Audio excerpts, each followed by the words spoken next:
Bonjour, c'est Judith d'Astrologie et compagnie. Je vous présente la nouvelle lune en Cancer. Et c'est une présentation que j'ai appelée la maison intérieure. Parce que c'est de ça dont il va être question pour des raisons de placement, de transit et d'astrologie. Le Cancer, on va le voir, c'est toujours la même chose. C'est un signe d'émotion, c'est un signe qui est associé à la maison, évidemment. Et puis, la nouvelle lune, c'est un moment où l'on pose des intentions, vous le savez. Alors, ça va être cette fois, l'opportunité d'approfondir notre connaissance de nous, une connaissance émotionnelle, et de prendre conscience de nos besoins fondamentaux. Cette nouvelle lune-là, elle va nous encourager à rénover notre rapport à nos émotions, notre vulnérabilité et nos besoins. Et elle va nous rappeler aussi l'importance de l'intimité et de la connexion, mais avec soi-même, parce que c'est de ça dont il est question. C'est vraiment de soi-même. Bonjour, je suis Judith. Je suis la créatrice d'Astrologie et compagnie, et je vous remercie d'être là pour cette présentation de la nouvelle lune. Vous allez avoir ici une présentation rapide des énergies de la nouvelle lune pour avoir accès à l'ensemble de cette présentation et puis aux slides qui sont magnifiques et qui sont très complètes. Il va falloir rejoindre mon année magique avec la lune, un programme mensuel à tout petit prix. Tout petit prix, on peut difficilement dire le contraire puisque c'est 9 € mensuels. Alors, la nouvelle lune, les bases. Faut toujours on va reprendre au départ. La nouvelle lune, c'est un moment fondamental du cycle. Elle est vraiment space, cette image. On dirait qu'elle a été bouffée, la lune, là, c'est vraiment particulier. Alors, la nouvelle lune, c'est le moment où le soleil et la lune se rejoignent au même degré du Cancer. Donc, Lia, elle a compris quand je disais ça que le soleil avait mangé la lune. Donc, ils se rejoignent au même degré du Cancer. Ça s'appelle une conjonction.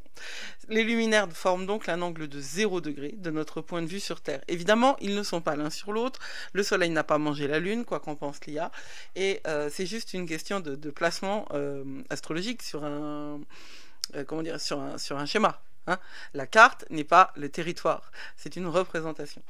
Cette phase est énergétiquement, parce qu'on ne voit pas la Lune du tout dans le ciel, et on ne voit pas la Lune du tout dans le ciel tout simplement parce qu'elle est au même endroit que le Soleil, et que donc le Soleil ne l'éclaire pas de notre point de vue à nous, mais elles ne sont pas à la même distance. La Lune et le Soleil ne sont pas à la même distance de la Terre. Donc évidemment, ils ne sont pas au même endroit dans l'absolu, dans l'espace. En tout cas, on ne voit pas la lune. Et c'est un moment où moi je dis que le ciel se tait, parce que pour moi la lune parle. C'est une phase qui nous invite à planter de nouvelles graines et à définir des intentions claires. Ces intentions, on les mettra en action après. Il ne faut pas confondre la nouvelle lune avec la phase qui suit, où on commence à voir une petite lumière dans le ciel, qui est une phase où on va poser des intentions. Alors, une fois qu'on a dit ça, on va s'intéresser au signe dans lequel cette nouvelle lune a lieu. Eh bien, ce sont les signes, c'est le signe du Cancer. C'est le signe cardinal, c'est-à-dire qu'il initie la saison estivale. Les signes cardinaux initient toujours, ce sont les premiers de la saison. Ils possèdent des qualités de leadership. Alors oui, les énergies du Cancer sont des énergies d'eau. Elles sont donc liées aux émotions, à l'intuition, à la sensibilité. C'est une énergie introvertie, réceptive, introspective, nourricière. C'est une énergie que l'on dit féminine, ce qui n'a rien à voir ni avec le sexe biologique ni avec le genre. C'est une catégorie d'énergie. Mais il ne faut pas confondre tout cela. Il ne faut pas le lire dans un contexte où un rôle social est déterminé. C'est une énergie donc de leadership. Il y a beaucoup d'entrepreneurs qui ont cette énergie-là, voire même des combattants. Alors, il ne faut pas avoir de mauvaises représentations de cette énergie-là. Les personnes qui vont être le plus touchées par cette nouvelle lune en Cancer, eh bien, ce seront ceux qui ont des planètes ou des angles, c'est-à-dire des aspects dans les signes cardinaux. Les signes cardinaux, donc ce sont ceux qui débutent les saisons. Alors c'est le Bélier qui débute le printemps, le Cancer qui débute l'été, la Balance qui débute l'automne et le Capricorne qui débute l'hiver. Elles seront personnellement touchées par la nouvelle lune en Cancer et elles auront l'occasion d'approfondir leur conscience émotionnelle et surtout cette compréhension de leurs véritables besoins, mais ça va toucher absolument tout le monde. Ça touche toujours tout le monde. En même temps, ça touche tout le monde, mais pas avec la même intensité. Hein. On est tous différents et on reçoit tous des choses de manière différente. Le message général qui va être vraiment prégnant et pertinent pour les personnes dont je parlais, celles qui sont nées avec des planètes donc ou des angles dans les signes cardinaux, eh bien le message principal, c'est que leur sensibilité n'est pas un handicap et par contre, il est de leur responsabilité de prendre des décisions qui respectent cette sensibilité. Et pendant ce temps-là, mon chien est en train de faire du bruit, évidemment. Alors, cette maison intérieure, de quoi elle parle? C'est toujours la même chose, c'est le début d'un cycle lunaire. Cette nouvelle lune, c'est une représentation, c'est une invitation donc à planter de nouvelles graines, à définir des intentions claires, je vous l'ai dit. C'est un cycle qui va être axé sur l'approfondissement de notre connaissance de nous-mêmes émotionnelle. Connaissance dont nous avons besoin, absolument. Nous avons besoin de nous connaître, nous avons besoin d'être au courant de ce qui se passe à l'intérieur de nous et de ne pas rejeter, de ne pas refouler nos émotions. Cette nouvelle lune va nous offrir l'occasion d'affiner notre capacité à nous materner nous-mêmes et à reparentaliser notre enfant intérieur. Nous allons réussir à reconnaître ce dont nous avons besoin et à trouver un meilleur équilibre entre donner et recevoir du soutien, de l'attention et des soins. Cette nouvelle lune en Cancer... Et donc cette pleine lune va nous permettre de mettre en lumière notre vie personnelle, notre vie intérieure, notre vie émotionnelle, ainsi que la dynamique familiale que nous devons prendre en charge, aborder et traiter. Et c'est vraiment, alors j'en parlerai très en détail pour les membres de mon année magique avec la lune, mais avec le carré au nœud lunaire et Vénus carré à Chiron, il s'agit véritablement de simultanément traiter une dimension karmique et une dimension transgénérationnelle autour de notre relation à la dynamique familiale et maternelle. C'est très important de le prendre en charge maintenant parce que cette nouvelle lune elle a la caractéristique aussi d'être posée entre deux pleines lunes en Capricorne, une au degré 2 et la deuxième au degré anarétique, carrément 29 hein, du Capricorne, pleine lune qui va donc avoir une puissance phénoménale. Et il faut, pour que cette puissance de catharsis puisse être activée, que nous commencions à intégrer ces caractéristiques qui touchent la famille, qui touchent la maternité. Je vous renvoie à un podcast que j'ai publié vendredi 5, je pense que c'est vendredi 5, un podcast qui traite beaucoup de cette... oui, parce que c'est vendredi 5 que commence le carré de Vénus à Chiron. Un podcast qui va traiter beaucoup de la question de la mère. Elle est essentielle dans tout développement personnel, dans toute transformation personnelle, comme j'aime à l'appeler. Et elle va être au centre de la question de la nouvelle lune du 6 juillet. Alors, l'autre chose, puisque nous sommes évidemment en Cancer, eh bien, c'est travailler avec notre intuition. Puiser dans notre intuition, et ça va nous rappeler la valeur que nous devons donner à nos émotions.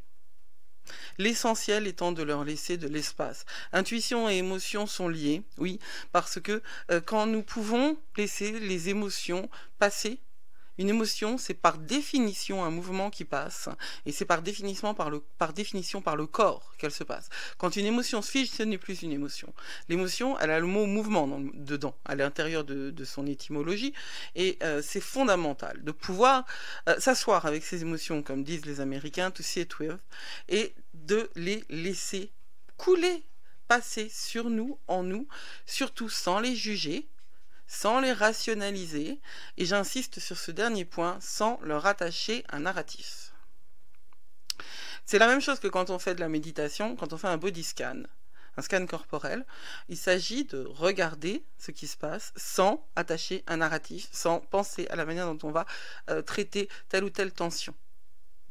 Cette nouvelle lune, elle va nous rappeler l'importance de cet accès à l'intimité et à la connexion avec soi, à ce sentiment d'appartenance à nous, hein, avant d'appartenir à qui que ce soit d'autre, hein, et de nous connecter avec ce sentiment de sécurité intérieure. Il est intérieur. Nous ne devons pas faire dépendre notre sécurité des circonstances ou des situations externes. Il est très important et souvent notre expérience familiale, notre expérience d'enfant nous a fait extérioriser ce sentiment de sécurité. D'abord parce que bon bah c'est la base, hein, un tout petit, un bébé, par définition, il ne peut pas se sécuriser seul. Mais il y a souvent justement dans le lien à la mère une charge d'angoisse qui fait que il a encore moins le droit de se sécuriser seul. Alors comment on fait pour se sécuriser? La nuance entre être abandonné et trouver sécurisation en soi, elle est, elle est subtile. Ça fait partie de l'apprentissage de la vie. Mais ce que met cette nouvelle lune en lumière, je trouve ça marrant comme formule, c'est moi qui l'ai faite. C'est notre vie intérieure et émotionnelle. C'est-à-dire que l'obscurité extérieure va nous, surtout dans ce contexte du cancer, va nous pousser à nous regarder à l'intérieur et à allumer en fait notre feu dans le cœur, hein, c'est le chakra du cœur dont il est question. Et puis elle va nous inviter aussi à aborder les relations familiales d'une nouvelle manière. Parce qu'il y a des angles qui font que nous pouvons changer les choses. Et justement, ce sentiment d'appartenance, on va être encouragé à créer notre propre définition du chez-soi.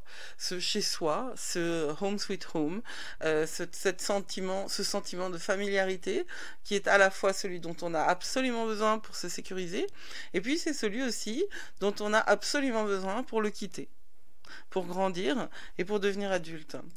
Et je pense que c'est vraiment la chose la plus importante dans cette nouvelle lune en cancer, qui est donc carrée au nœud lunaire, mais la suite est pour les membres de mon année magique avec la lune. Je vous souhaite une magnifique pleine lune, nouvelle lune.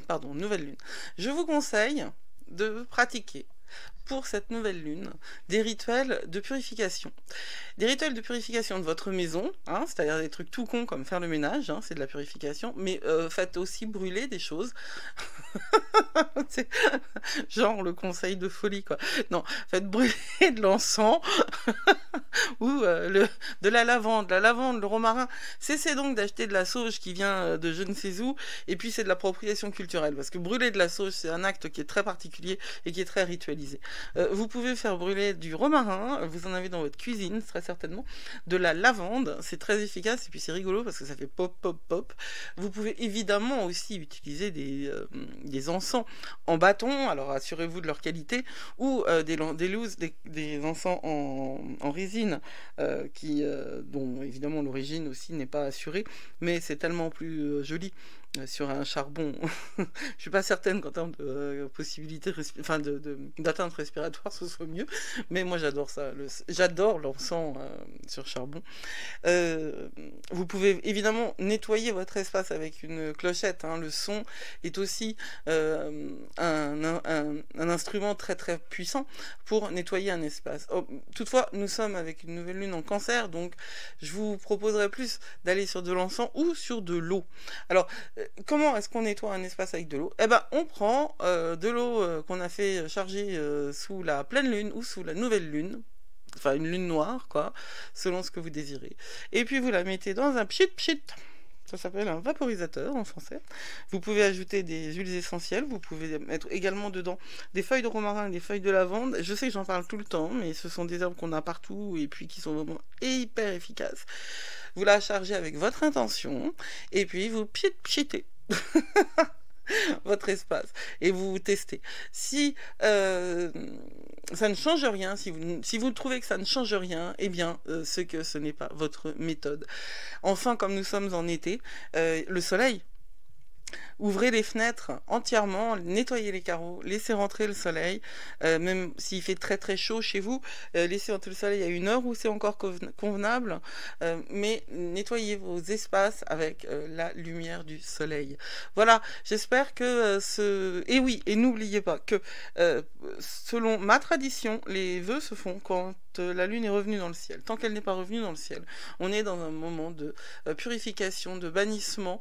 On utilise des bougies noires, on nettoie, on se dégage de ce dont on n'a plus besoin pour pouvoir repartir après, sur une clean slate, de pouvoir repartir après avec plus de bagages, en fait, en tout cas moins de bagages, pour repartir sur un nouveau cycle. Je vous souhaite une très très belle nouvelle lune en Cancer, et je vous dis que vous êtes plus fort que vous croyez, et que vous devez prendre soin de vous, c'est le moment. Blessed be.